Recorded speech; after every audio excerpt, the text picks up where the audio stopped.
Greetings and welcome back to another episode of... Controllers and Couches. Haha! Kept everyone waiting. We're Controllers and Couches. I'm one half of the couch.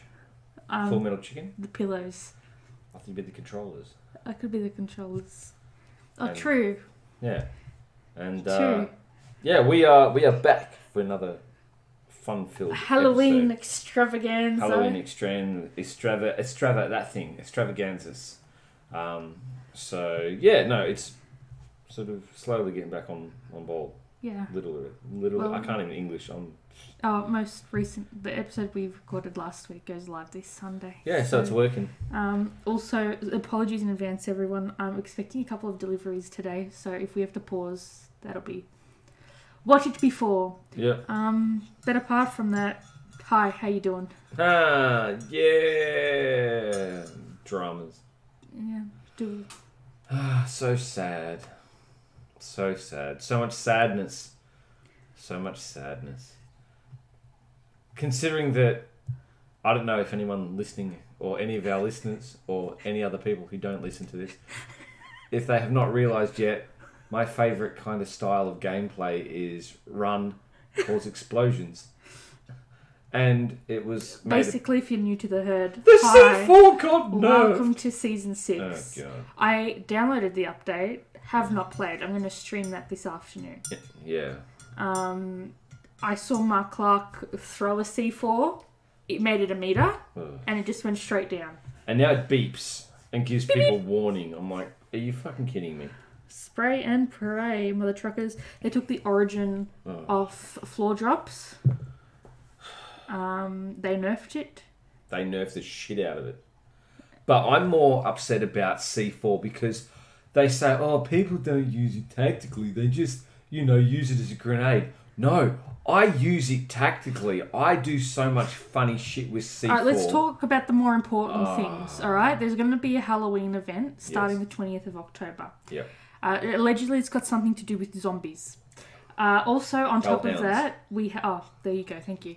Also, on top of that, we're getting a new pet, and it's a flappy vampire bat boy called Edward, which I died. I don't know which tier it is, but you bet your bottom dollar. Yeah. I'm going to swap Mr. Crow for Mr. Edward. Batty bat. You be culling the enemies. Oh, I die. I cry. I live. I live. I fly. So, so if, we didn't already have an issue with Corona, putting a Corona... We're going to get to that. Yeah, we're going to, put bats in it as well and spread the virus. The bats. And the rabies. Talking about spreading, do we want to talk about the Great Wasp of 2020? Do you want to start with your recount and then I'll go with mine? Or do we just want the... Well, to put my defence in, I was obviously, sitting there and this thing sounded like a bee. Now, I figured it sounds like something out of the family, the Hymenoptera family, but, so little to my knowledge, the big-ass bee that I thought hovering around the lounge room was harmless turned out to be a fucking wasp. A big 4-centimetre fucking wasp. Now... I don't know if anyone else listening to this or anyone who's not listening to this has been bitten by a wasp before. Apparently, it's a fucking shit experience. I haven't been bitten by a wasp. So I'm lucky. I don't want to be bitten by a wasp. I've been, bitten by bees and ants. And for some reason, they have a similar kind of fucking outcome. So wasp definitely would have put me out of work for a week. Maybe 2. Maybe 3. We don't know. Second guess, maybe I shouldn't have gone full But retard. I was just like, no, don't kill it. Just let it fly around. It's fine. It's a bee. How you like this big motherfucking bee? This ain't no honeybee. This ain't no bumblebee. This is a fucking flying winged of fucking death thing. Fucking... Yeah, it was not happy. Is that it? Yeah. Alright, so yesterday afternoon, I just made lunch, cleaned up, and we were running on, I think, 4 hours sleep. And so we sat down, and I think we started playing Enola Holmes. And then We're in our lounge. Just quickly, in case anyone's wondering what Enola Holmes is, it's a movie on Netflix that isn't canon. So to Sherlock. But Holmes. it was a good movie. Good movie. So we're sitting down, and I'm literally half asleep, and I see this. I hear it before I see it, and I see it go diagonally across the room from where the front door is to the TV room window. And I heard it, and I've gone, oh shit, there's a bee in the house, right? And then I saw the fluoro yellow, and I've gone, oh. So I scream at you, and I'm like, Michael, get the cats, get out of the room, go into the hallway. Because Michael is allergic to bees, and yes, while wasps have a different venom, and I think it's called antigen 12. Yeah. We don't know. No. We're not about to take that chance, because my mum's mum is allergic to bees, and I can't remember if she is also allergic to wasps, but I know she's been bitten by a wasp before, and she said it wasn't a very pleasant experience. No, and you know what? I don't need to live that experience to understand. Because they just keep going. What's that meme about bees? The function of bees is to pollinate, whereas the function... The function, yeah, literally. The function of a wasp is just to fucking hate everything. So I yell at you to go into the back hallway and shut the door and take as many of the cats with you as you possibly can. I run to the laundry, I get the Mortine, and I unleash Mortine on this bitch. And I think I wasted half a canister over the space of 5 minutes, all while Michael is yelling at me like a vegan Don't kill the bee. eater. Don't kill the bee. Tree hugger saying, don't kill the bee, we have to catch it, we have to release it. And meanwhile, I am screaming, and the neighbours are across the road walking their dog, because that's the time of day they walk their dog, and they can see me through the curtains. They haven't seen me in 6 months. Fucking bullshit. So I'm screaming, spraying this wasp, and Michael's like, it's a bee, you gotta let it live, we've gotta catch it, we gotta release it. And I'm screaming, it's not a bee, dude. I'm looking at it, it's not a bee. And then I sprayed it, let it sit, aired the room out. You got serviettes because you were still really pissed at the fact that I had just murdered a bee. So I said, oh, it's a bee, is it? Sure, fish it out. And this man, he got tongs, and not old tongs that I could throw away, but my brand new vegetable only tongs with the brand new Green Cook silicone. Did the job. Reaches in, gets this wasp, and I've gone, fuck, it's bigger than what I thought. So I couldn't find a fucking ruler. I reckon it was closer to 5 centimetres. It was 5 centimetres, but you know when you spray it, how it contracts because it's a neurotoxin for them? I think it was 5 centimetres. Couldn't find a ruler. Too, I actually did some further research, and it was not actually a wasp. It was a fucking giant Asian hornet. We don't have Asian hornets in Australia. Sure fucking looked like one. It wasn't an Asian hornet. Oh no, that's... Yeah. We don't have Asian hornets in Australia. Well, it was... No, actually, no, we didn't. Sorry. You're right. It was... We don't have... that. No. Because Asian hornets look more like bees. On the big orange things. Sorry. Yeah. Correction. Yeah, it was just a big fucking It was a wasp. It looked like a massive European hornet. Just a European wasp. That's all it was. European Or was wasp. it a true? No, it was a true. True wasp. It was a true wasp. Fuck. So anyway, in Unleash the Can, he contaminates my fucking tongs that I then had to throw away and ask him to buy another pair today. And then I've gone, fuck, we need to measure this, because if we start telling people, they're not going to believe us, right? So I'm Snapchatting this and sending it to my best friend, and she was like, Stephanie, we need to do something about Michael. And I was like, yeah, I know. And then so I couldn't find a ruler. So are you okay? Yeah. Are you just looking cross-referencing pictures of hornets? It just looks like a yellow jacket. Like the yellow jacket looks very similar. Maybe.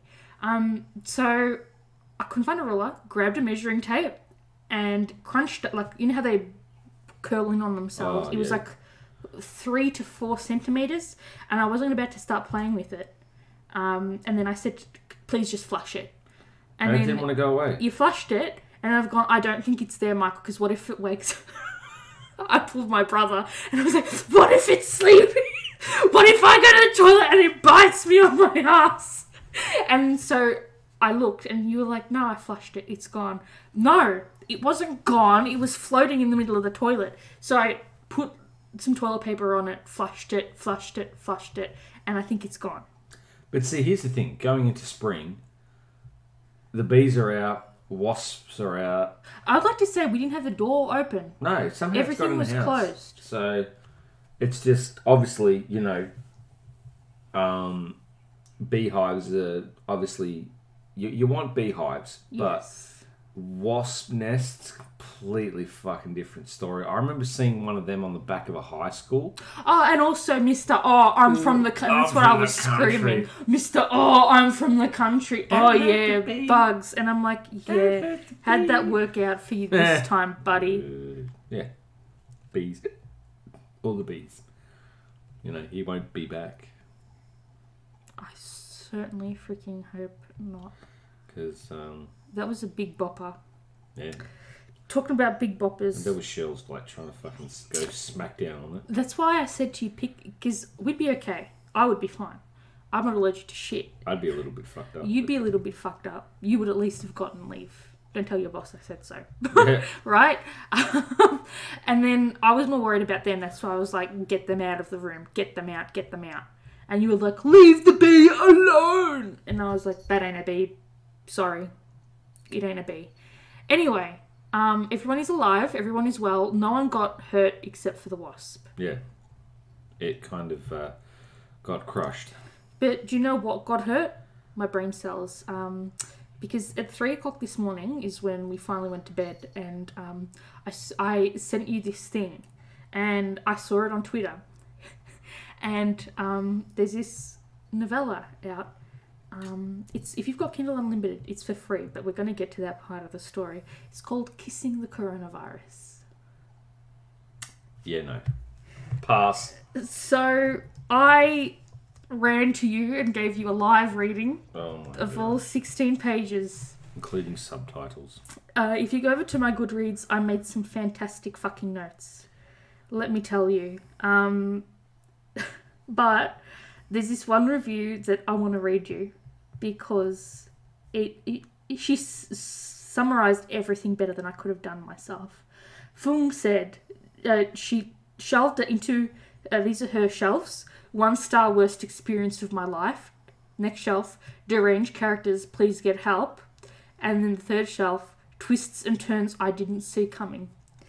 And I just need to read this one sentence to you because it was me at 3 o'clock this morning. Bitches be like, nope, never gonna read this. And then go and download this book a second later because it's on Kindle Unlimited.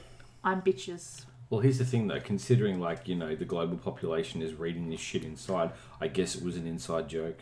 You say that? It's got 1.8 stars on Goodreads, which might as well be a 0. When we go to the thing... Oh, so basically what it is there's this... If you're not familiar with... There's some weird stuff that people publish, right? She was supposed to cure the coronavirus. Instead, she fell in love with it. Dr. Alexa Ashington Ford is a part of a crack team of scientists tasked with finding the cure to the devastating coronavirus. Little did she know she would end up falling in love with it in this steamy viral erotica. See, crap like this makes me want to actually try and finish the entire Netflix catalogue. Just, how does this drivel get on to the fucking internet? I mean... we asked this question, but 96 people have read and left reviews. Right? So, according to the rating details, only 13 people have given it 5 stars, 4 people have given it 4 stars, 1 person has given it 3, 12 have given it 2, and the staggering 68% or 66 people have given it 1 star. And all of us were saying if we could give it 0, we would, but Goodreads doesn't let you do that. And then Leo, Queen of the Rants and Spoilers, says, what in cousin fucking tarnation, Alabama Betty Crocker is fucking Betty White shit is this? Yes. Yes. Well, look on the bright side. Worst case scenario, if this shit gets released in Germany, people will just go out, hoarding cheese and sausages. You know why? Can I read my... Because it's the worst case. Can I read my comments based on highlights? No COVID joke laughing? Her perfectly pink manicured nails clashed with the pale bubbling liquid inside. And here I am like, excuse me, where are your gloves? OH&S? And then I'm like, but why is it bubbling? Oh. And then as the COVID-19 sample got closer to her, she felt the rush. And I'm like, oh no. Oh, I do believe the word of the fucking word of the book that just makes no sense is warbling. Well, I'm not going to use the context that word was used warbling. In, but okay. Birds we warble. Practically spend all day and night here. We may as well be friendly. And I'm like, careful of the experiment sample might get jealous. And then, listen to this. She tore open the box of samples and began running them on the sampleometer. Each sample came up positive, and each matched up with the results they had previously obtained from other samples they had sampled. And I'm like, wow, if only that was that easy. Yeah, what the fuck is a fucking sampleometer? And then, well then, we can do it. We can start the trial, Alexa smiled. Yeah, I'll write the letter to the medical council. No, said her colleague. We're skipping approval from the medical council. And I'm like, no? 3 question marks. And then, so he injects himself with this thing that, spoiler alert, turns him into a COVID man. COVID embodies him. And then for some reason the lights flashed in the book. And then I'm like, is this the possession? Yeah. And then the wind settled and Alexa's hair perfectly fell against her shoulders. And then I said, thank the grant gods for that. I'm almost done. You're asymptomatic.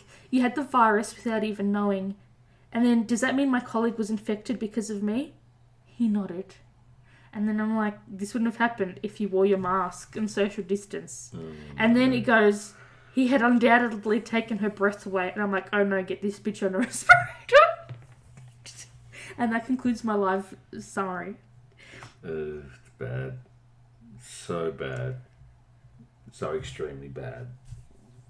I'm surprised you didn't kill me. You were like, please stop. I don't need to know this. And I'm like, no, listen. And you're like, please, I'm begging you stop. And I'm like, no, I don't. It's almost over. It was bad. All right. You very graciously reminded me last week that we didn't do a Halloween theme quiz. Yes. So we're doing one today. Woo. Thank you for correcting my errors. Your ways. This one. We know if you'd survive a horror film based on your answers to these questions. Right? Yep. You going to read the first one or you want me to start? start? So, what scares you the most? Clowns, holes, needles, or confined spaces? I'm going to go needles. Me too. Can I share why needles scare me? Sure. Yeah. I have this fear that one day I'm going to be out in public and someone's going to inject me with something and, for example, an illicit drug, and then I'm going to become addicted to that illicit drug. See, I know that's not a normal fear, but then I Googled it and a lot of people have that fear too. I just don't like needles. Only because I had a little case where I was getting just a booster shot when I was a kid, your skin. And they hit the bone. So since that day, I'd rather. I haven't had a needle in a while. I think the last one was that was for we had the flu shot at the start of the year. Yeah. A few years ago, I had to get a blood test when I had to get my genotyping for thalassemia, and the lady was like, "Oh, honey, if it's making you nervous, please don't look." And I'm like, "No, I need to watch you penetrate my skin and enter my vein. I need to make sure you're doing it properly." And then I already have anxiety, so my heart's like... So she's feeling these things, and she's like, "Honey, are you okay? Like, do you want me to stop it?" I'm like, "No, we keep going." We keep going. But anyway, okay, let's continue. What's your zodiac sign? Aquarius, Libra, or Gemini? Capricorn, Virgo, or Taurus? Sagittarius, Leo, Aries, Scorpio, Cancer, or Pisces? I don't know what that's got to do with anything, but fucking funny. I guess they're using the stereotype of what? Yeah. Aries. And then we've got pick a weapon. Knife, gun, hammer, anything that can be thrown. Well, obviously, I'm not going to choose the anything that can be thrown option since they've nerfed the fucking C4. There's no point in using that. I'm going to go gun. Yep. Pew pew time it is. No. So, when something scares you, how do you react? Scram, fight, run, drop into a ball. Why doesn't freeze there? Yeah. Fight, flight, or freeze. It depends on what the situation is. Yeah. For example, if it's far away and coming towards you, I would run. But I would also pee my pants first. and that's not an option. I'm going to go fight. I'm going to go run. Okay. What kind of monster would you rather face? A ghost, a demon, a werewolf, or a vampire? I would say ghost, because you can lord some power over ghosts and you can say no, thank you. I'm going to go vampire. I can just throw garlic at it. Alright, what'd you get? Okay, I survived. Ooh. You barely made it out alive, but you did. Sure, you'll have some serious trauma to work through for years to come for watching everyone around you die, but you're breathing. That's what counts. That's what I got too. And there's this picture of some weird chick giving us a thumbs up. Wow. Okay. Great to know. Great to know. There you go. Not what I was expecting. Well, that's a fantastic segue, because the people in a town of Texas also got something that they weren't expecting. And that's a deadly brain-eating amoeba. Oh, that's what you want. Unfortunately, one little boy passed away from this. That's not funny. That's not. So, yeah. Which is completely terrible. Apparently it started, and people on TikTok have been saying that only the racist suburbs are being hit.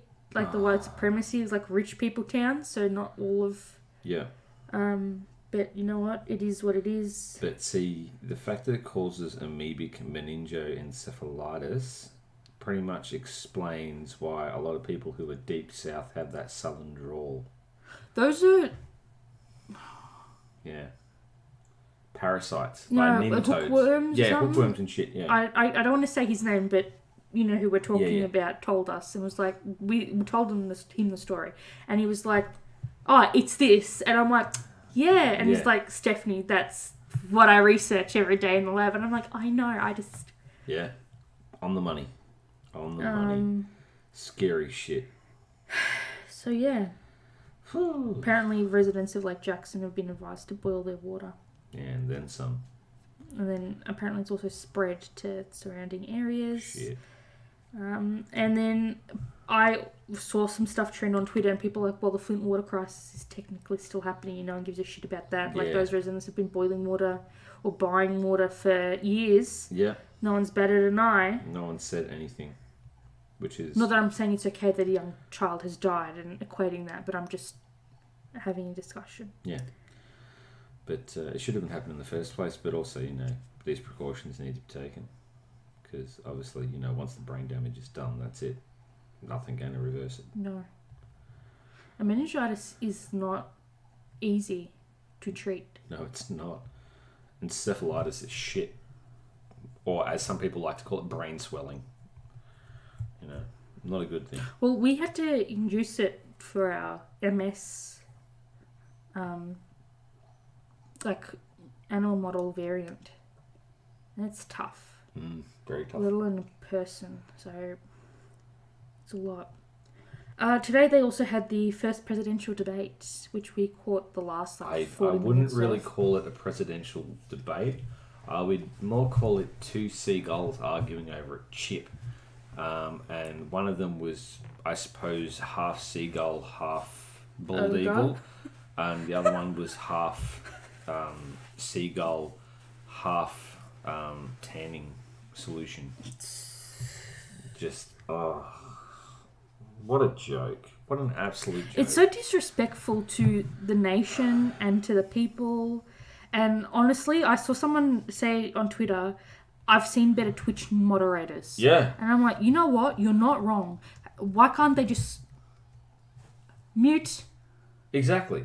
But then again, you'd be, you know, getting in trouble for, you muted the president. He's not a president when he's up there talking.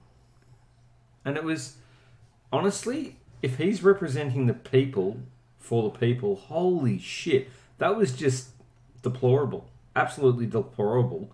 And essentially, mostly, I suppose, the most common word was, you know, just, oh, you're a racist, oh, this and that, oh, shut up, oh, you know, just gutter trash. That's all it was. There was no real dynamic on who could potentially... It wasn't even about presidential kind of, you know, ideas or anything. It was just... Clashing of heads and him bagging the hell out of Biden. And the bit where he, you know... But Biden also, like, I'm not saying Biden is any way, shape or form the best candidate or person for the job. Yeah. Unfortunately, the way America works is you vote for one of two people.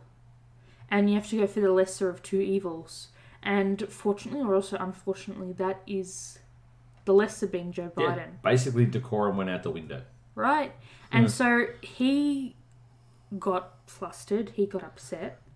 Also, they also attacked his son, who didn't live off $1 million, a small loan of $1 million, unlike someone else we know. But I just don't understand. No respect. Nothing. And they just can't mute him. They can't, and he just doesn't listen. And then I said to you, like, didn't he not learn anything the last 4 years after he pulled the same shit with Hillary Clinton? It was, honestly... When's the next one? I don't know. I honestly haven't really been paying that much attention. But, you know, all I know is, at the moment, Biden is in the lead. So, there you go. Yeah, that's going to be interesting. Because they're voting in like a month. Yeah, more riots. What an absolute, you know, shitfest. There you go. This is why the Westminster system is good. Well, to a degree. Bloody hell, you know. Next one's on the 15th. And then it's the 22nd. One's in Florida, one's in Tennessee. Well, it is what it is. Yeah, it is what it is. What it is an absolute disgrace to what America stands for. And you know what? We have no say in it. We just have to basically sit back. No, but the thing is, as much as they're stupid, America sets the tone for global economy. As much as they're not the most... ignore the wind and the storm that's rolling through. I'm so glad we hung the washing undercover. As much as America is not the most profitable nation, they are... I don't use the word trendsetter on a political scale, but they set the tone for the world, right? And if they fuck up, which they inevitably will, and when he pisses off the wrong person, which he inevitably will, who's going to have to go and clean up his messes? I don't know. The allies. And who's the other A? And I also say A and Z because we backpack with the New Zealanders. Yeah, literally. Who's the only other A on the ally list? Australia. And obviously New Zealand. But again, not saying that we're not two separate countries. Also Tasmania, but we won't hold that against them. Listen, mate. I think the last 6 months, Victoria's been doing a lot worse than Tassie has. Well, Melbourne, we had one job. I just had one question, though. How do Tasmanians social distance if they've got two heads?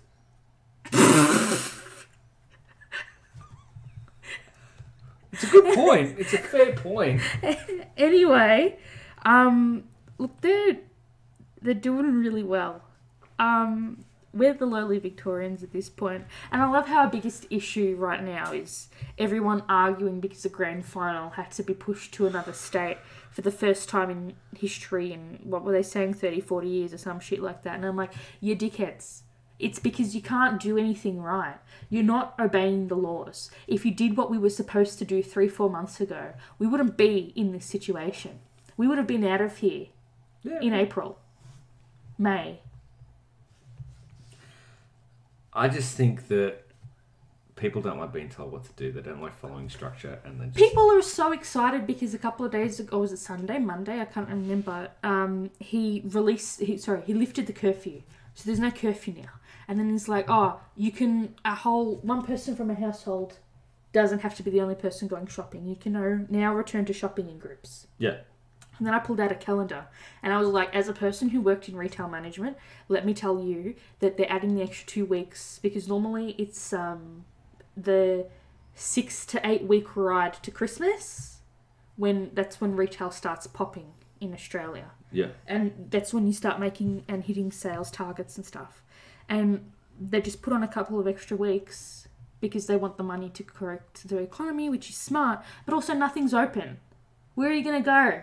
A family of bloody 5 is going to go back shopping now? So what, 5 times as many people can get exposed? Absolutely. That's how we roll. And then, I want to have the COVID normal Christmas. But if you're letting people go out and do dumb shit in a pack of 5, what do you think is going to happen? Someone's going to get sick. And then literally we're going to spend another year in lockdown for idiots who are like, let's all go out shopping. I don't know what they're doing. I honestly do not know what they're doing. Anyway, last news topic before we head into this week's episode. An author from The Verge, Tom Warren, he obviously, a lot of people get the Xboxes and the PlayStations early. He was lucky enough to spend a week with it. And he played a variety of games, tested load times, I should say. And let me just say, listen to this. So it takes 21 seconds on average for the Xbox One X to load Warzone. It took him 16 seconds. So what am I paying $800 for 5 seconds of fame? Right? And then he tested Red Dead Redemption, which was decreased to 52 seconds from 1 minute 35. Outer Worlds was 6 seconds as opposed to 27. And he went through a ton of other games that I wouldn't necessarily play. But still, you look at Sea of Thieves with 20 seconds for the Series X and the Xbox One X being 1 minute 21 seconds. That's a... Oh, you mean No Man's Sky? No, Sea of Thieves, the load time. Oh, yeah, that's a good one. That's a really good load time. What's another big map? No Man's Sky, right? Yeah. It's 2 minutes 13 on average with the One X, and then 1 minute 27 with the much faster. I don't know. Apparently games also feel smoother. And yeah, you're not stuck on the 30 frames per second thing. And I guess I'll quick resume so you can play now 2 games at once and flip between them. See, this would be beneficial for co-op. I'd like to see how it would handle co-op. Because I remember that there was an issue with some of the older games that were... I mean, that's if it's backwards compatible. When you play it on 360, the co-op mode would actually crash. So, and just do stupid shit. But there's just...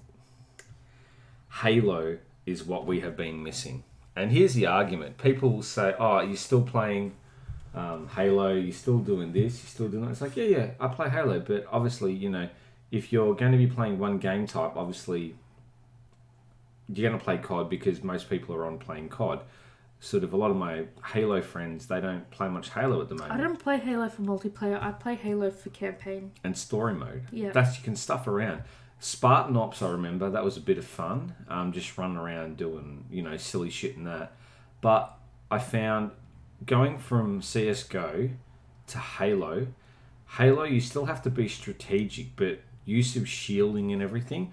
The sniper rifle. But also it's more physics based as opposed to Call of Duty where as long as you hit within a millimeter of a hitbox, you're going to get the kill. Yeah, but you literally have to be on Dead point on. in Halo. That's why competitive Halo is a different league. Playing in those kind of lobbies, I miss them. They get extremely heated. Very toxic. Very, very toxic. And also, too, when you've got everyone, in the lobby screaming at each other, it is crazy. But you get some people who do some extremely craftful things to the point they'll be running around in a ghost or a banshee, and they will literally drop down melee, bounce, go back up in the banshee and fly off again. On.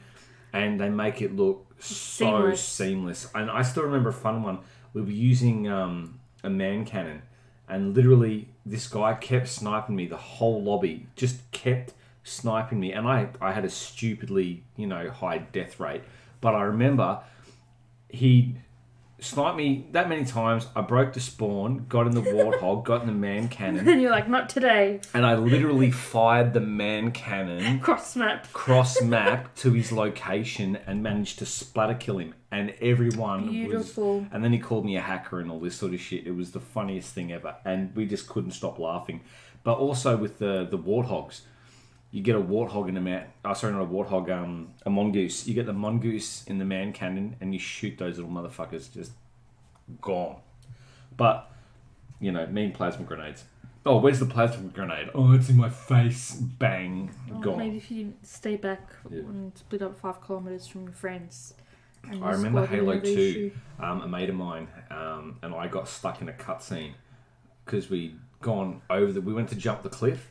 Because you had to jump a ravine. And I got killed during and I fell off the warthog. So the spawn literally kept me in the cutscene, and we couldn't break out of it. Oh no! So that's why I like to break games, especially what is it? Dragon Ops. I think it was Dragon Ops. Rob. Chopper, C4 the chopper in the cutscene, detonated the chopper, and he'd only been trying to clear that level for months. We got through it and bang, dead. Killed it. It's my Hall of Fame. It's my shining moment, my moment of fame. Next time I play it, I'm going to do it again. It was such a memorable moment. It is such a good feeling watching Rob rage. I do it on purpose. He's still so triggered by you holding C4 that he doesn't like you using it in Warzone. Yeah, I know. I do it on purpose. I tell him I've got C4, and you can hear. That's why I do it. C4. It is so much fun. I even have ones like. Have you played the game where you hold the grenades and you cook them? Play chicken. Call of Duty does that. Yeah, you cook them and see how long you hold them before you throw them. Yeah. I always fuck it up, hold them and just... Oh, no. Count to at least 3 and then you're like, toss it. Another one was Rainbow Six. You basically just run around and throw flashbangs. But the problem is it'll... Oh my god, have you seen the attacker masks are back on Cold War? I hyperventilated. Oh my god, I've already planned my loadout class. Hallelujah. Also, too, yes. Talking about consoles... handheld consoles, the Switch, apparently Luigi's Mansion is off the motherfucking chain. I was talking to a mate at work and he's just been playing Super Mario 2 and 3. He said, I have not played it for so long. I just realised just how much I hate the little turtles that throw, the hammers. And he said, I just constantly fucking die and it's so much fun. So then... I'm like, you do realise that Super Mario 3, Mario's actually dying on the front cover, and he's going, what do you mean? And it's a part where you get Mario where he gets an upgrade, and he's got like the white overalls, and he throws fireballs. But anyways, on Super Mario 3, he's actually jumping, and where the label is, if you track the physics of it, where he's landing, he'd fall through. He's actually falling through a hole in the ground, so he's actually dying on the cover, which kind of relates to my gameplay in that game, because I'm always dying. How do you multiplayer on a Switch anyway? Is it to do with one controller each? I don't know. Like, because can't you have like 2 or 3 people playing? You can. I think you can party mode it. Because I'm tempted to do it just because apparently the colours, like just the actual game is so pleasing to the eye. It's just... one of those really, really good games. The thing is, unfortunately, apparently you have to buy the Switch. Yes. Sorry, the full Switch, not the Lite. Yeah. You need because only one docks to the television shit. I don't know. Yeah, but also it's beneficial too to get the $30 the annual pass because it's got all the games you can just go through and play. It's got the retro collection there. I'm saving my moolah for the whatchamacallit? What's it called? Series X? Yeah, that's the one. Alrighty. Anything else you want to say before we head into main topic today? My goal is I've decided that over the next month of this season pass, my goal is to try and get a KD above 1. That's my goal. I don't know, and I'll level with you. I don't know if I want to do it again. Really? Because we've got a month. Yep. Till the new game comes out. Yep. I was hoping to have a bit of a reprieve and then jump into... You won't. You're going to go straight into it. Because here's the thing. If I do it, I'm a completionist. So then I'll be like, I have to do the level 155. I actually don't need to spend money on Battle Pass because I have all the points. You can just get it from the last one for finishing it. Yeah. That's alright. Getting to 100's fine. You can just roll it out. And literally. then I don't want to have to go through the ribbons again. No. Because that did the Warzone... the Battle Royale challenges were the ones that are freaking... And the shit part is, when, for example, say the team revives, when you need to do the team revives for the challenge, it takes you can only do one team revive in 6 matches that you play. But when you're doing it and you've completed the ribbon, you can get 4 or 5 in one game. Yeah. Just the pressure of having to do that is what gets to me. But I don't know. You know, it'd be good if you could actually go back and complete, previous seasons, battle passes and ribbons and stuff. I think I started on 4 or 3 or 4. I think it was, I can't remember. So, yeah. Alrighty. Anything else? No, that's it. Okay. Welcome to the portion of the episode. Today we're going to be talking about the Salem Witch Trials. But which trials are we talking about? The Salem ones. Which ones? The Salem Witch Trials. But which witch is which? The series of hearings and prosecutions of people accused of witchcraft in colonial Massachusetts. But which? Between February of 1692 and May of 1693. Which happened? Yes, which happened, and more than 200 people were accused. But to which witches was which? We're going to get into it. We're going to get into which witch, though? Yes, we're going to get into the witches. But the question is, were any of those witches from Ipswich? No, none of them were from... So none of the witches switched. They were from Salem. They were from Salem. The Salem witches. Anyway, so in 1641... There was witches. Not yet. The Puritan legal code was written up, and that established a hierarchy of crimes. And the list is ranked from worst to not so worse. Idolatry, which is having a false god. Yep. Witchcraft. Blasphemy. Murder. Oh, really? Poisoning. And bestiality. Oh, gosh. And I guess when you juxtapose that today, there's a bit of a disparage to some of these quote crimes, unquote, like idolatry and witchcraft. Like, we don't have the idolatry being illegal today. So here's a question, though. Would witches get into trouble if they failed a spelling bee? I guess the one that I didn't expect on that list was poisoning. Because I'm thinking to myself, like, how many people were poisoning each other in the 1600s? And then I was thinking to myself, like, I would imagine if a slave accidentally didn't cook something enough, would that count? True.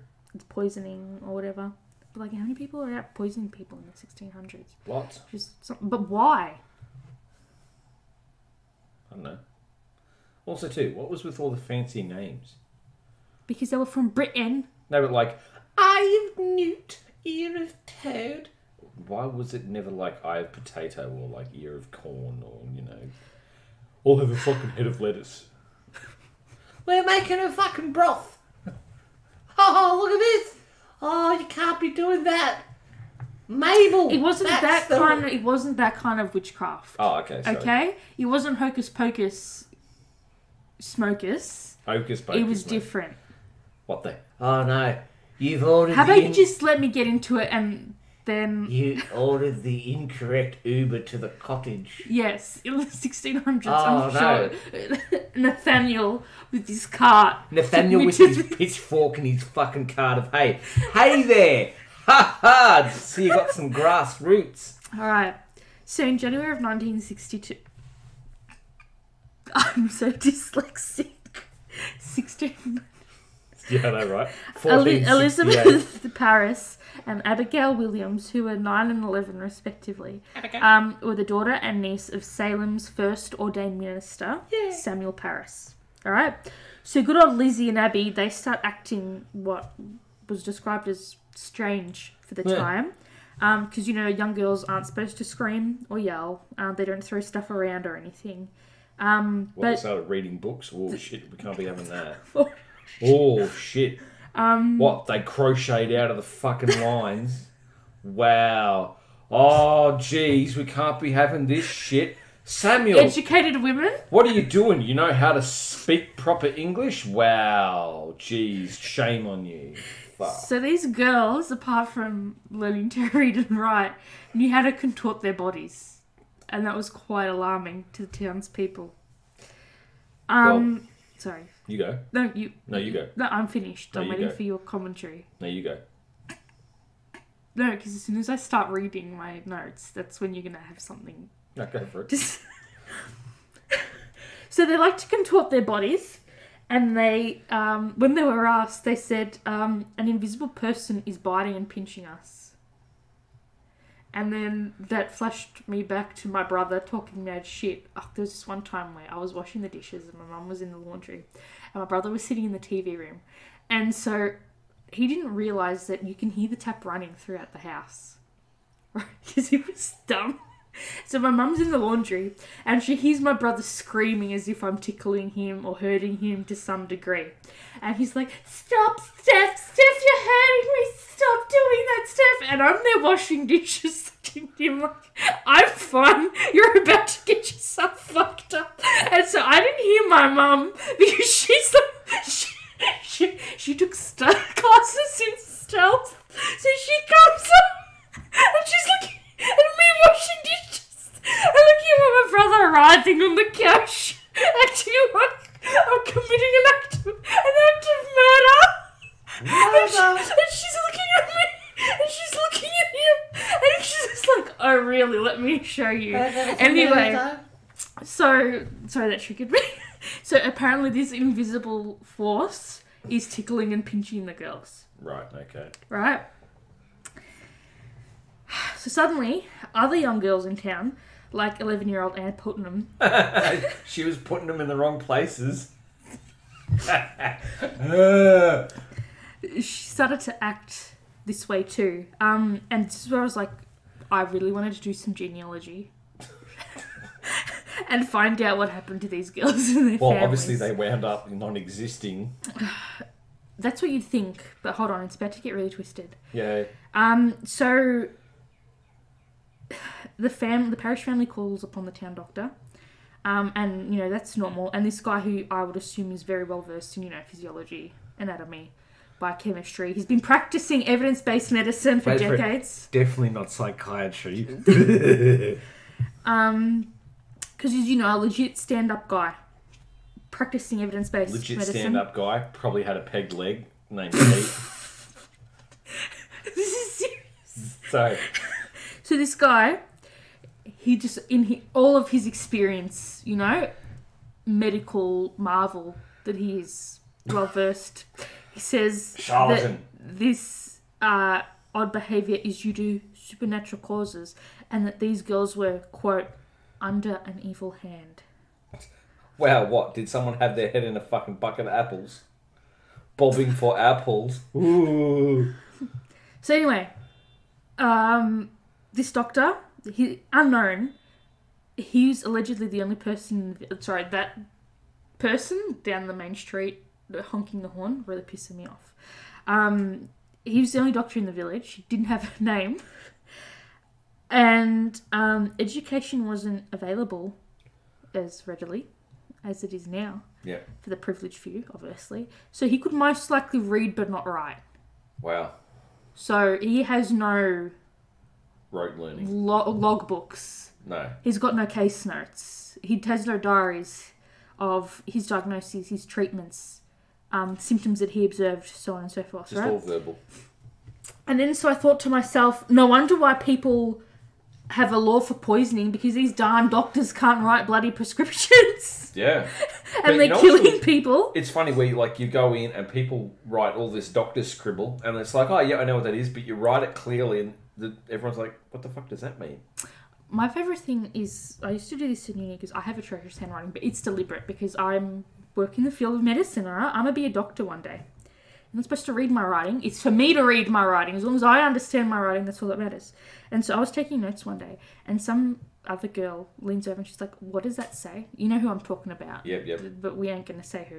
Yeah. And she's like, what does that say? Because she used to do a bit of the copy on the sidey. Yeah. And if you hid stuff in your bag, she would go through your bag. Get real stroppy. She would go through your bag to get your stuff. Oh, yeah. And then she's like, I can't read it. What does it say? And I'm like, it's not for you to read. It's for me to read. It's my writing. It's my work. Anyway, so basically, these doctors be poisoning people. So the month of February rolls around and two magistrates roll into town. Jonathan Corwin, also known as the owner of the Jonathan Corwin house. You know, that big black one in Salem that everyone likes to take their happy Instagram photos in front of during Halloween and stuff. So Jonathan Corwin and John Hawthorne pressure Lizzie and Abby to tell them who is behind this madness because, you know, two underage girls would be able to tell him that. And so these two girls accuse three townswomen.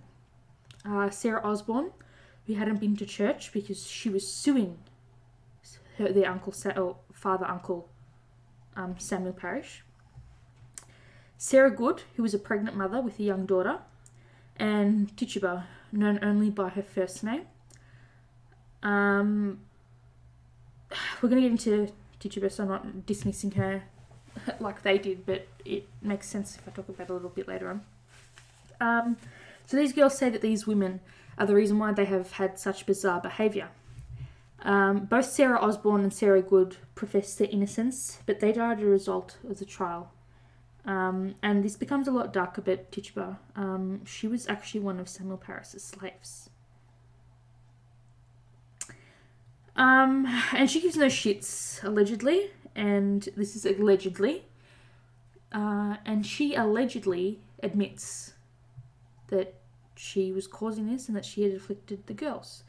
And this is where I question how much she's able to convey, given the fact that I doubt she'd be anything more than fearful in this situation, and I'm more than sure that there was some racism involved because of her standing and the fact that she was in fact a slave. But she apparently said in a quote, "The devil came to me and bid me serve him." And so it's believed that Tituba got the girls and would tell them ghostly stories and tell them about witchcraft, and then I had to do some more digging, and apparently the witchcraft they were talking about was voodoo. Yeah. I nearly cracked a joke then, like with that, like the name. I'm just like, don't crack a joke. No, she's actually an innocent woman, and we're going to get to that later. Yeah. Because obviously we know a lot more about racism these days, and it's 1,000% believable that she would be, you can't dispute the fact that she was forced to confess. No. Let's call a spade a spade. She was tortured in order to, to confess. And so here's the thing. We only know her name. We don't know where she was stolen from. People have hypothesized that she was Native American. People have hypothesized that she came from, she was a slave off a boat in Africa. People have said Barbados. So, bottom line, what exposure to the English language does she have other than that of her captors? And she's not going to use those words. And another thing that I thought of was, I could be completely off base, but I don't believe she would subscribe to Christianity. No. She wouldn't have known what the devil represented at all, because if she's teaching voodoo, that's a different, that's it. People in Africa weren't talking about God as the Western world is, quote unquote. Anyway, her testimony was the longest in all the trials. During her speech, she outlined visions of eerie animals such as red cats, yellow birds, and black dogs. And then I'd never heard of red cats before. Nothing in like the supernatural realm came up when I googled that, or yellow birds. But black dogs stuck out a bit to me because I know it's a tradition for a lot of cemeteries to bury a black dog because it's there to say that you're protecting the peace of the sleeping from the devil. Yeah. It's like in a lot of cemeteries, even in Victoria, the first thing to get buried in that park is a black dog because it's there to ward off the devil.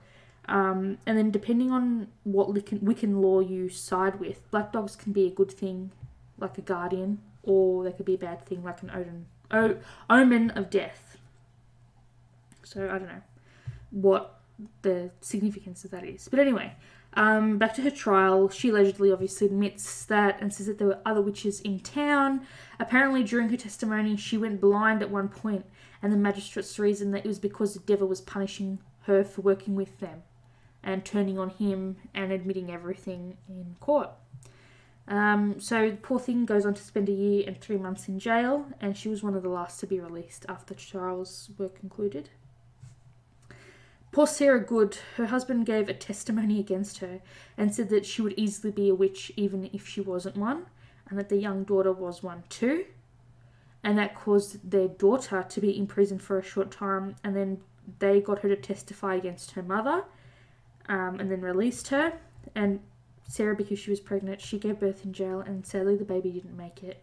And because of that, she was convicted and hung days later because they didn't want to harm her while she was still carrying. Yeah. Because technically the child isn't innocent unless it's a proven antichrist. So yeah, they waited for her to deliver, to mourn the loss of her child, and then they were like, okay, we're going to hang you now. Yeah. So historians believe that because the town was a settlement of Puritans, which apparently are British Protestants, they weren't fazed by the committed crime. So the act of conducting witchcraft wasn't the issue. They just wanted to have, so for example, say that I cursed you. They wouldn't care about the fact that I cursed you. They would just want me to repent for the fact that I practiced the curse to curse you. Does that make sense? So they were just like, as long as you admit your wrongdoing, you repent, we'll release you. Otherwise, if you don't repent, we're doing the Lord's work in killing you. And it's like, wow, you tell yourself whatever you need to say to sleep at night, but it is what it is. It's murder either way. Yeah. But, you know, they couldn't, if they didn't do it that way, it wouldn't have fit into their teachings, would it? And their view on the Bible, because otherwise they would be the murderers. So on the 27th of May, 1692, the Court of Oyer and Terminer was established by the Governor of Massachusetts, William Phips.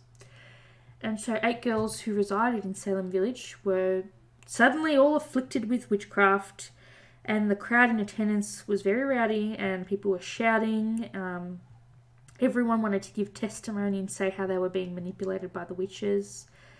But the first woman brought in for trial was Bridget Bishop, and she was a bit on the elderly side, and she was a town gossip, and we know that women aren't allowed to talk and express their opinions now, let alone in the 15th century. So you could quite easily guess that she was determined guilty of witchcraft, and she was the first person executed during the Salem Witch Trials. And then between July and September of 1692, 18 more people were found guilty of witchcraft and were executed. Interestingly, 4 of these people were men, because, especially for the time, and because men are sexist, and when they fear a woman or don't understand her, she just must be a witch. Yeah. One of the men, George Burroughs, get this, he was a Harvard-educated minister. So, arguably one of the smartest minds in Salem Village, right?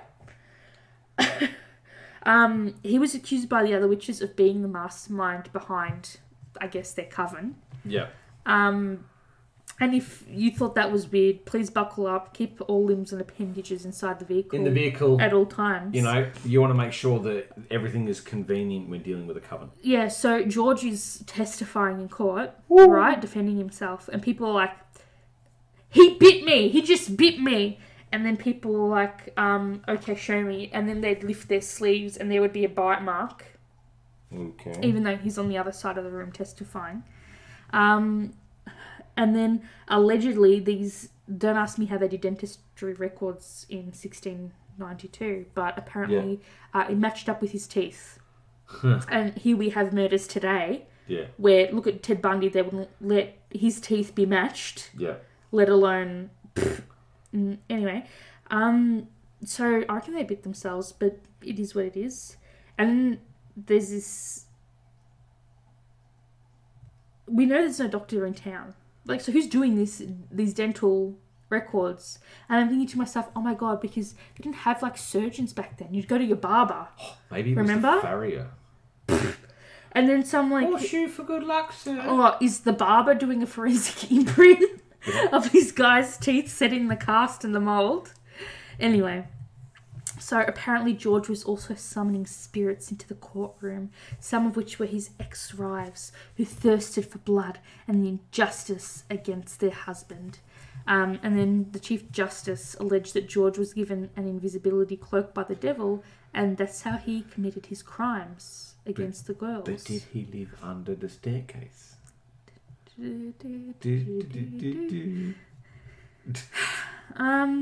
So... Coming from a justice that sealed George's fate, and he was sentenced to death by fire. It's claimed that he recited the Lord's Prayer without any mistakes, which would have gotten everyone riled up because witches were thought not to be able to do that. So townspeople started turning on each other, and then they pulled out the even bigger guns on the wise old Chief Justice. And then on the 3rd of October 1692, Increase Mather, these names do, they send me, which he was a Puritan minister. I was dying to find out what his take is, but he implored the court not to consider spectral evidence in the trials. Do you know what spectral evidence is? Spectral?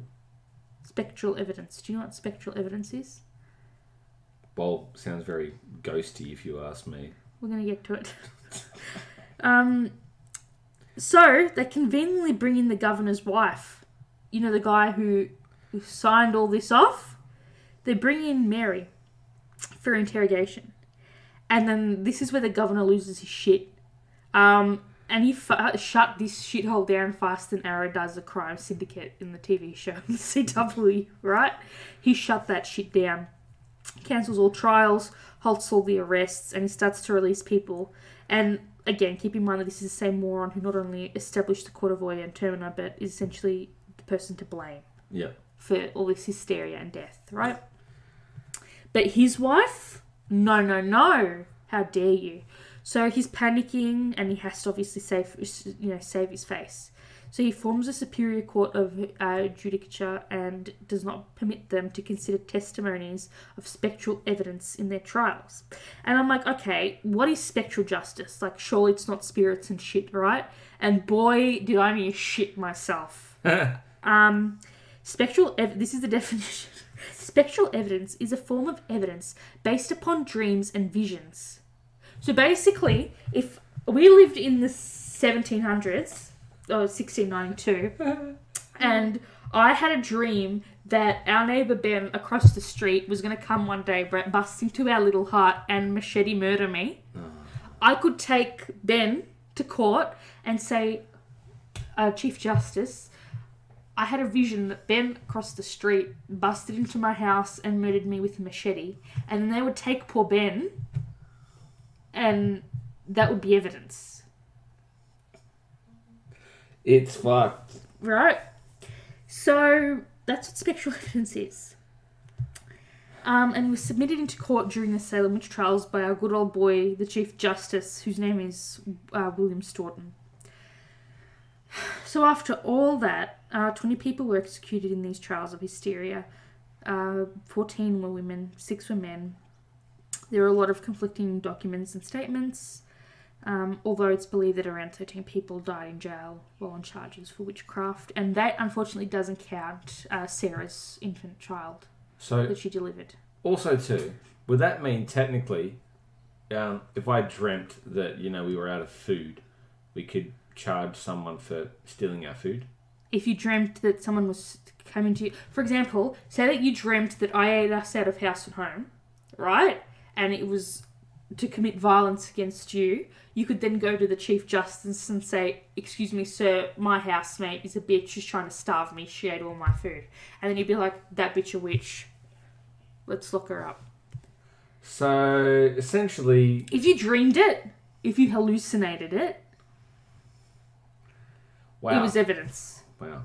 So, you know, if you hallucinated that I'd gone through and eaten 50 waffles, I'd be in prison for eating all the waffles. Yes. But even though my limit would be 30. We shouldn't be joking about it, but yes. Right. Right? People died under this shit. So, yeah. All of the accusers were women between the ages of 9 and 20, and this is unique because historically, witch trials were held due to the accusations of men. And so what's a lot less well known is that why the arrests were made in numerous towns. Sorry. So basically, towards the end, it wasn't just Salem. Some of the hysteria went past the town. Well, look at it this way. The hysteria literally went from Salem to Slatham. You know? Well, yeah. Nearby towns, which we know today is Danvers, Andover, and Topsfield, were also involved. It was the deadliest witch hunt in the history of colonial North America. Because during the 17th century, only 14 other women and 2 men had been executed in Massachusetts and Connecticut during this. So, if you literally did anything that went against public order or like just didn't like what they have to say, you were gone. Like, what's an elderly woman who's a town gossip gonna do? She's a dumb witch. Oh, we don't like you talk too much, you're dead. Get out of town. So none of the people... Was that your toe or was that something else? I think you showed my toe. Yeah. Okay. So none of the people who died at the hands of the people of Salem ever admitted to witchcraft, unless you believe that Digiba's statement was accurate, which I do not.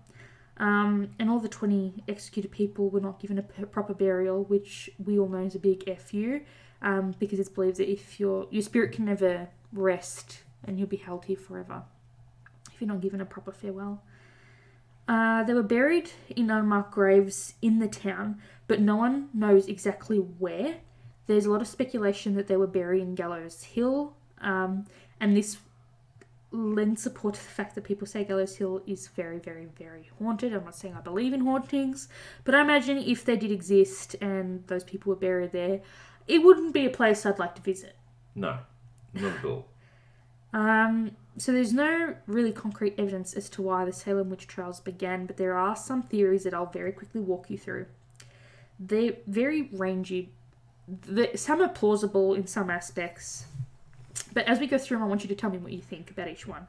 I think I have 5 in total, but they're really short. So Emily Oster, who's a Harvard PhD, she said that there may have been an economic explanation.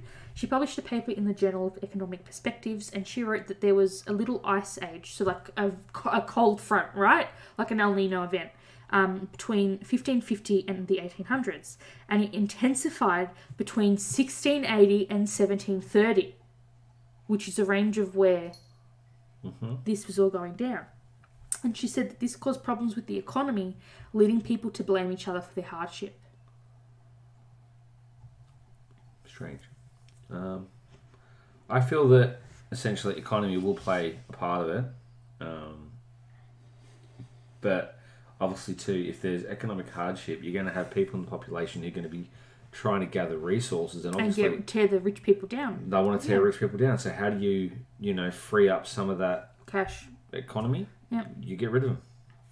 Linda Carpariel, who's a behavioural scientist with a PhD, she suggested that the townspeople could have become exposed to ergot, which is a fungus that can be found in grains like rye. And that's why George was such a fun guy.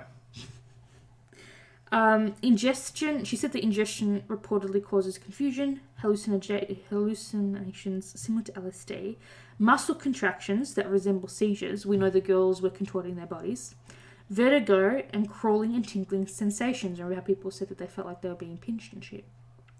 Nerve endings playing up. Well, we're going to get there. It's well known that the colony grew rye and that there was a little ice age. Therefore, it could have caused more moisture in the air, which is perfect for microbes to incubate in rye storage. They had rye storage and then it went awry. And it almost perfectly fits the history events, but one of the most common symptoms is gangrene. And no one in town had gangrene. Interesting. So... Because that would be a lack of blood supply. Yes. So no one had that. Like, while it explains the seizures or like the contorting of the bodies and the weird sensations but and imagine stuff. if people, but there were some people back then who had, you know, diabetes, but they didn't know what diabetes was, and then obviously their extremities had I hear gangrene. what you're saying. Yeah. Then there's what we know today as mass hysteria. That people, especially white people, will believe in anything, especially if it makes them feel safe. And because people are sheep, the only thing that really changes, let's be honest, is the shepherd. Yep. But, you know, there was an element of mass hysteria. I don't think that's debatable. But I don't think I don't think it's up for debate. But I don't think it's the sole reason everything went to shit. So there was this merchant in Salem, and his name was Robert Califf. And he accused Samuel Parris, so the girl's dad and uncle, the parishioner of the town. He exploited the trials for socio-political gain within the town. And he accused Samuel of having forced his slave, Tituba, to admit to witchcraft to get some of his diminishing power back in the town when the paranoia was circulating. Yeah. Very weird. Then there's the theory that witches are and were very real, and that they either redirected the spotlight onto the falsely accused to stay safe, or they cursed the town, led everyone into hysteria, and said, "Let's move south to New Orleans." New Orleans. Where, you know, they also have Louisiana voodoo. That's what I'm saying. Boy. Some modern historians are less inclined to focus on biological explanations, and they would rather instead explore motivations like jealousy, spite, and need for attention. In 1702, the General Court declared the trials had been unlawful. In 1706, Anne Putnam Jr. apologised for her role as an accuser. 22 of the 33 people who were convicted were exonerated in 1711 by the Commonwealth of Massachusetts, which also paid £600 to the families of the victims as, you know, hush money. In 1957, the state of Massachusetts formally apologised for the trials. In 1992, 300 years after the trials, a memorial was erected in Salem. And near the memorial, they have a stone courtyard, and on both sides, they have 10 benches. And on those benches, they have a name. So each person that died at the trials has their name engraved in this seat. And it goes across the whole courtyard. Yeah. Like, it bears the names to compensate for the fact that they didn't know where the bodies were buried. Yeah. So they wanted to give them a much more proper kind of thing. And then in 2001, the last of the 11 convicted were fully exonerated. The abuses of the Salem Witch Trials would contribute to changes in US court procedures. It played a role in the advent of guarantee to the right to legal preservation, legal representation, right to cross-examine one's accuser, and the presumption of innocence rather than of guilt. So you're innocent until proven guilty rather than your legal team has to prove your innocence. Yeah. So it's essentially in the power of the prosecution to prove that what you did was unlawful. As opposed to you're heading into jail. And in some aspects, like, for example, Chris Watts, what the fuck are you going to do? You did that. Yeah. Own up to that shit. Don't blame the mother. Yep. Like, you're going to go into that knowing this arsehole has no defense. He did it. You know he did it. Yeah. But you still have to act like, you know, you still have to provide the evidence. Say, this is this. This is this. But it is what it is. And yeah. The Salem Witch Trials and the witch hunt are metaphors for the persecution of minority groups today. And we still don't know, and one of the most extreme things about it all is we don't know why the court accepted wild accusations of children. And then I saw some stuff on Reddit, and they were like, what if those girls had the hots for the husbands of those women? Yeah, so they got them killed so they could get in. And I'm like, but they're 8 and 11. Yeah. They're all trying to get in with the guys. Yeah. Right? And I'm like, it's plausible, but also I don't want to think about an 11-year-old thinking about how they have a hots for a middle-aged man. But, you know. So, as you can imagine, we all know about the town of Salem. It has a massive, bustling tourist industry, especially this time of year being October. You can visit the Corwin House. If I showed you a picture of it, Michael, you'd know what it looks like. We saw it in Kyla's vlogs, that house. Yeah. Right? That's his house. And you can go to do tours of it and shit. It's a museum, and it's always over Instagram during Halloween. Apparently he would discuss accusations in the parlour of his home. Apparently it's haunted. The Paris house itself is also an archaeological site. The structure itself isn't there anymore, but it looks like it's a fenced off little plot, and you can descend a little bit because it's like snow, right? But they use rocks and stones to outline where the house and the rooms of the house would have been. Like, the structure isn't there anymore, but you can descend into like where the foundations of the original parish house would have been. And the courtyard where all the benches are. People do a lot of spirit box sessions and shit. But it's like, be respectful. Yeah. Apparently it's a really eerie and solemn place. Would be. Yeah. But that is it. That is the episode of the Salem Witch Trials. Nice. What are your thoughts on it all? Yeah, it's very much, I think back in those times, obviously, if you go right back to medieval history, there's obviously going to be different kind of economic and sociological issues. Nowadays, we understand what's going on, but back then they wouldn't. So, obviously, fear-mongering would play a heavy price and a heavy role, but also, too, the ability of social groups to influence, you know, propaganda. You could easily just run people out of town on that. Oh, so-and-so didn't, you know, bring the right Tupperware. Okay, witch, dead, bye. So, you know, imagine that. Oh, I want this piece of land. This family lives on it. Bang, all witches dead. Oh, sorry, my daughter's being possessed by them. Yeah, you know, get the land. There you go. Now we can build that easement that we wanted to put in. Bullshit. Yeah, it should have happened. So, yeah. I don't know what it is. And it's very interesting because before I researched this, I thought it was very male-driven because I mean, this is going to sound really stupid, but watching Hocus Pocus. Yeah. It was the men doing all the thing.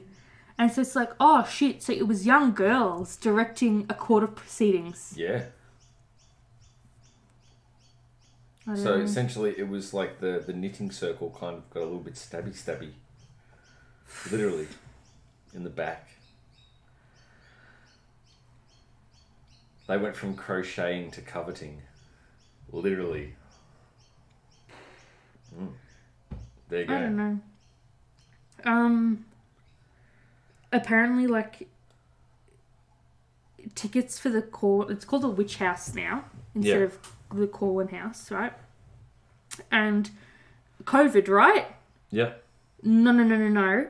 Oh, sorry, they did cancel them. They had, like, on the 2nd they were going to do lanterns in the village, a special event, and they cancelled all their events. But normally they're, like, bustling and you have to purchase tickets, like, almost a whole year ahead of time. Yeah. Self-guided house tour is $9. Well, these are US values, right? $9 for an adult, $7 for a senior. If you age between 6 and 14, it's $5. Kids under 6 are free. Shit. But it's like a money maker. Yeah. Thing. Party up. Yeah, I don't know. Like, this stuff's really interesting to me. I don't know. In terms of the legal precedent it's set. Yeah. But yeah, alright.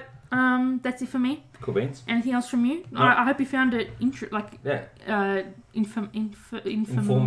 That's the one. Yeah. I'm thinking informational. Informational. Very informational. All the information. No, it was good. Very nice.